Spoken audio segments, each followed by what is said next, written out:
Michael Burry, the investor famed for The Big Short, is now sounding alarm about a potential AI bubble in the big tech sector.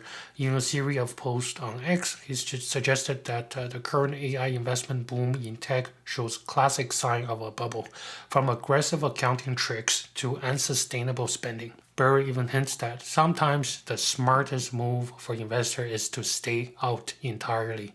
He said, sometimes we see bubbles, sometimes there's something to do about it, sometimes the winning move is not to play. Right?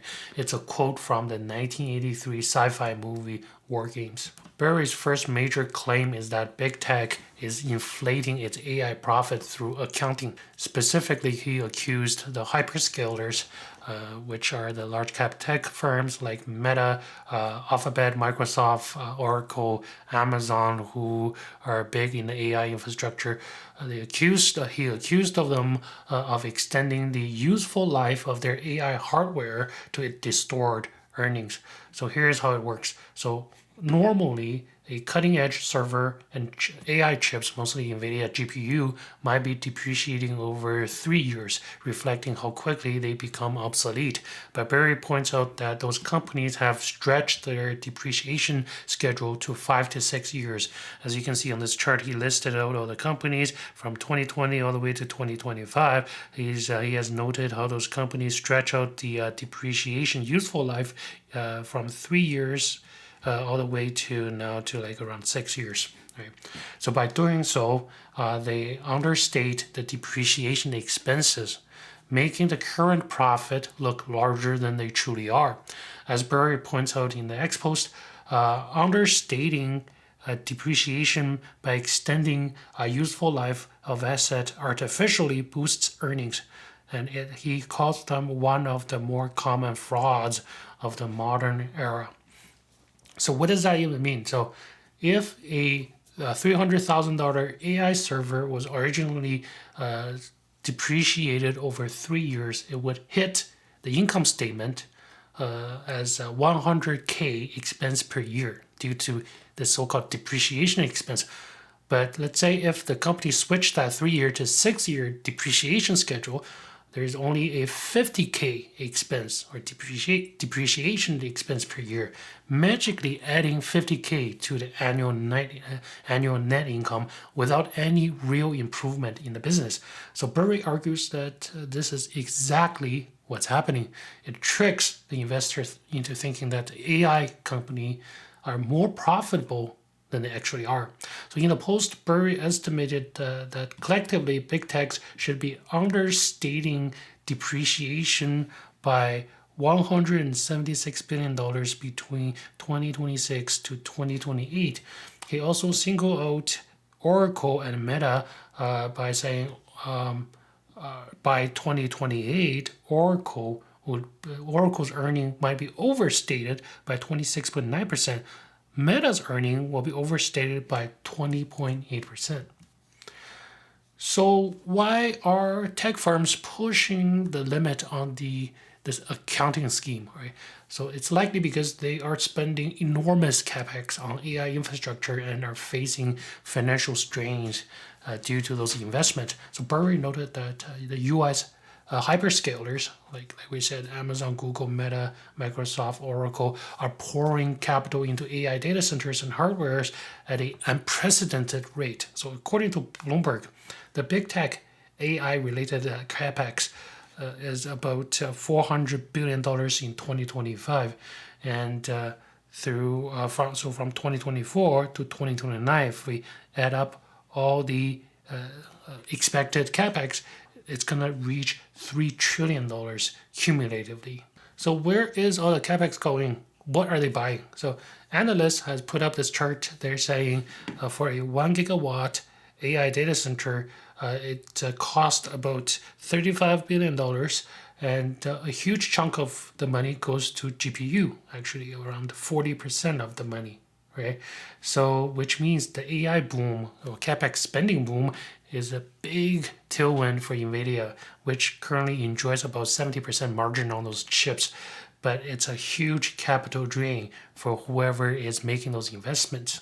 So no wonder why the hyperscalers are now plowing 60% of their operating cash back into capex for those data centers.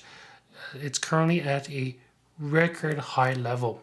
So in simpler terms, every $1 that of operating cash flow those tech giants generate, they will spend 60 cents on the dollar to invest in new chips, new servers, and buildings, etc. As a result, the free cash flow of the large cap tech companies has been squeezed by the capex budget or capex spending. For example, if you look at Amazon, we have trailing 12-month free cash flow of Amazon. It actually dropped 70% year over year. And this has come from the Q3 2025, its latest quarterly earnings report. In short, the earning arms race is very cash intensive. Burry suggested that by extending the depreciation on the accounting side, companies are trying to mask the financial strains of their heavy investment, boosting the short-term earnings, even as actual cash flow is drained by the capex.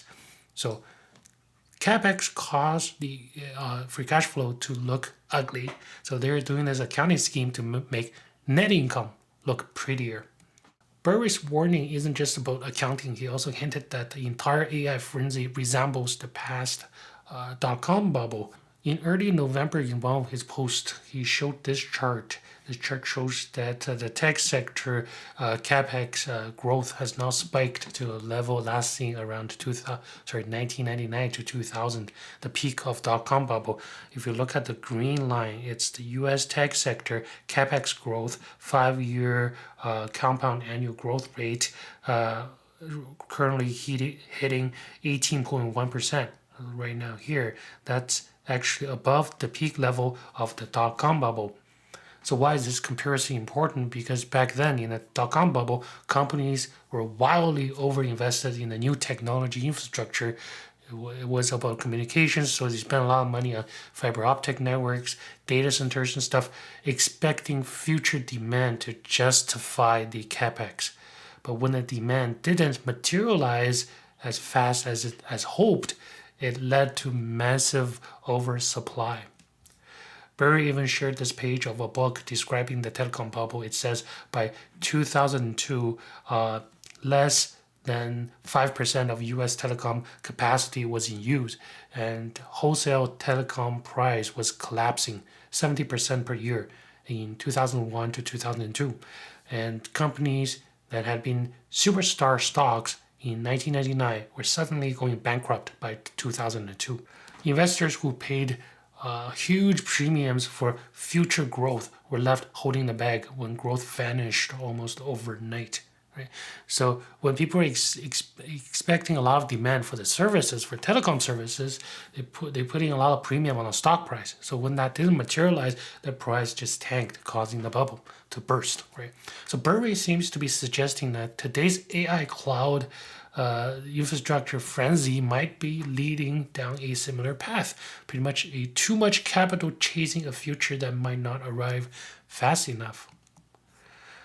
So it's not just Burry who is uneasy about the whole AI spending. Some Wall Street analysts starting to flag the risks of the AI capex, is particularly the strain on some companies' balance sheet. Oracle is a prime example. Oracle has positioned itself as the big AI cloud player, even marketing itself as the 4th largest cloud provider. And it's been spending aggressively, and during the conference calls, it's been telling everyone the future will involve a lot of spending on the data centers. However, the result is shocking on the balance sheet. Right? Oracle's debt has swollen to an unusual level for a tech firm. Its debt to equity ratio has hit 575%. It's vastly higher than the industry norm and its peers, right? So this company is absolutely over leveraging on this. So recently, JP Morgan downgraded Oracle's credit rating outlook, citing the substantial capital need for AI expansion and the pressure they put on Oracle's finances. And this chart shows you the Oracle last 12 months of free cash flow. As we can see, the past 2 quarters, right, they are red, they're negative because money is spent on capex, and it's going to be red in the future if he is sticking to this plan over here, right? So another bank, Barclays, also cut its rating on Oracle's debt or credit rating to sell, warning that at the current cash burn rate, Oracle might run out of cash by late 2026 if it doesn't slow down spending or raise more capital. While Oracle is still profitable and hoping that the new infrastructure will pay off, right? But the fact that its bonds are drawing scrutinies from those top financial institutions, it's a very big red flag. So what is Michael Burry doing about this? Is he just talking, or is he actually putting the money where his mouth is? The truth is he have been actually shorting this so-called AI bubble because according to the latest 13F filing through his hedge fund, the Scion Asset Management, Burry recently disclosed a huge put option against 2 of the hottest AI stocks. Number 1, we have Nvidia put option. We have Palantir put option. And this filing captured the quarter ended in September 30th, right? So the 13F is always capturing the previous quarter or the past, capturing the past. So we don't know if he still has those put options. So in total, he wagered over $1.1 billion, but that's the notional value of the put options, right? You add them up to be $1 billion. However, those are the dollar value of the stocks that are covered by the put options, okay? But how much money did he actually spend on a premium for the put option? We don't know, because unfortunately 13F doesn't disclose that information. So as a conclusion to the video, I think Michael Burry's viewpoints are definitely worth considering because he raised valid concerns that many investors share about the current AI rush. That said, it's important to remember that while Michael Burry has been right before, his recent calls has been hit or miss. He seems to be stepping into the spotlight a few times a year with bold and often negative statements or predictions usually about market crash. Yet so far, we haven't seen a large-scale structural shift like the 2008 financial crisis he famously predicted. While his contrarian stance may still prove to be right eventually, but if we keep on making those calls every year, it's going to eventually happen one day. But the best approach is to be taking his forecast or viewing his forecast with a grain of salt. Thank you very much. Please like and subscribe.